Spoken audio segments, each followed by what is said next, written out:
तो आपको एक रिसेंटली ग्रेजुएट स्टूडेंट से मिलाते हैं जो भाई यूएसए में रहता है। तो भाई आपको कितना टाइम हो गया है यूएसए में? ये मेरे को वो ऑलमोस्ट 4 साल होने वाले हैं यूएस में रहते और आप कौन सी पढ़ाई करने आए थे यहाँ पे? हुए। मैं यहाँ पे बायोटेक की पढ़ाई करने आया था, मास्टर्स करने आया था। मैंने नॉर्थ ईस्ट यूनिवर्सिटी से मास्टर्स की है। तो आपकी टोटल फीस कितनी थी कोर्स की? मेरी $60,000 to $70,000 थी। 2 साल का कोर्स था मेरा। ओके, और आप कहाँ पे रहते हो यूएसए में, मतलब कौन सी स्टेट में? अभी करंटली मैं विस्कॉन्सिन स्टेट में। तो जैसे आप स्टूडेंट वीज़ा पे गए थे, अगर किसी को ऑस्ट्रेलिया मूव ऑन होता है तो वो पीटी आइल्स देता है कि 6.5 7 बैंड्स एज कॉलेज रिक्वायरमेंट। तो उधर क्या प्रोसेस अगर स्टूडेंट वीज़ा किसी ने अप्लाई करना हो? तो यहाँ पे आपको एक आइल्स देना होता है, और अगर आप साइंटिफिक फील्ड में आ रहे हो तो आपको जीआरई देना होता है, और अगर आप कॉमर्स की फील्ड में आ रहे हो तो आपको जीमैट देना होता है। ये उसी तरह की स्कोर रिक्वायरमेंट है यूनिवर्सिटी वाइज। जैसे यहाँ पे स्टूडेंट वीज़ा पे काम कर सकते हैं 24 आवर्स वीकली, तो अमेरिका में भी काम कर सकते हैं कि कैसे हिसाब रहता है? अमेरिका में काम कर सकते हैं, बट आप सिर्फ यूनिवर्सिटी में काम कर सकते हो। जो भी यूनिवर्सिटी में आप गए हो सिर्फ वहीं पे काम कर सकते हो।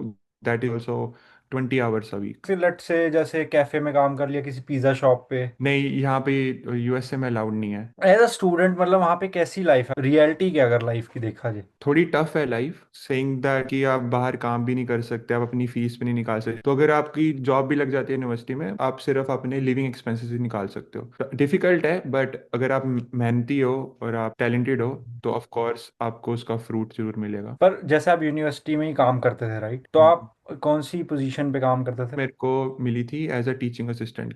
लाइक उसका पे रेट कितना रहता है on an average? Pay rate वैसे तो स्टेट वाइज डिपेंड करता है, पर मेरे को कुछ $21 पर आवर मिलता था। और उधर वेदर एक्सट्रीम गर्मियाँ होती है कि एक्सट्रीम ठंड होती है, वेदर कैसा चलता है? बॉस्टन का वेदर थोड़ा अपना इंडिया जैसा ही है। सर्दियाँ काफ़ी एक्सट्रीम रहती हैं, बर्फ, विंड स्टॉर्म्स वगैरह रहते आप स्टूडेंट वीजा पे आए थे तो जिसे हम पीआर कहते ग्रीन कार्ड कहते हैं यूएसए में, तो उसका हैं। प्रोसेस कैसे रहता है, कौन कौन सा वीजा हमें लेना पड़ता है उसके लिए? जैसे मैं स्टूडेंट वीज़ा पे आया था, विच इज़ F1 वीज़ा। फिर उसके बाद आप में उसमें आपको एक ओपीटी मिलती है, which is optional practical training. अपनी ही फील्ड में आप कर सकते हो काम। जैसे मैं बायोटेक में आया था तो मेरे को बायोटेक के डोमेन या इंडस्ट्री में ही काम करना है। फिर उसके बाद कंपनी ही आपको स्पॉन्सर करती है आपके वर्क वीज़ा के लिए, विच इज़ H1B वीज़ा। और फिर वो आपका 4 ईयर टू 4 ईयर 2 बार रिन्यू करा सकते हो। टोटल 8 ईयर्स के लिए होता है। फिर कंपनी आपको ग्रीन कार्ड के लिए स्पॉन्सर करती है। तो मतलब आप डायरेक्टली नहीं पीआर, अपने पॉइंट्स जैसे सिस्टम होता है ऑस्ट्रेलिया में वैसा कुछ नहीं है वहाँ पे? नहीं, वैसा कुछ नहीं है, कंपनी ही आपको स्पॉन्सर करेगी। लेट से अगर कोई अगले महीने या इसी साल में कोई यूएसए आने का सोच रहा है तो आप उसे क्या एडवाइस दोगे? मैं ये एडवाइस करूंगा, अगर कोई आ रहा है तो एक स्ट्रक्चर प्लान के साथ आए कि हाँ मेरे को पढ़ाई करनी है, अपना इतना मनी का कॉर्पस लेके आए कि वो यूज कर सके कि अपने लिविंग एक्सपेंसेस में। और मैं कहूँगा वो बंदा के लिए ज़्यादा अच्छा है जो एक एक्सपीरियंस लेके आ रहा है पहले से ही, जिसके पास इंडिया में काम किया और फिर यहाँ पे मास्टर्स करने आ रहा है।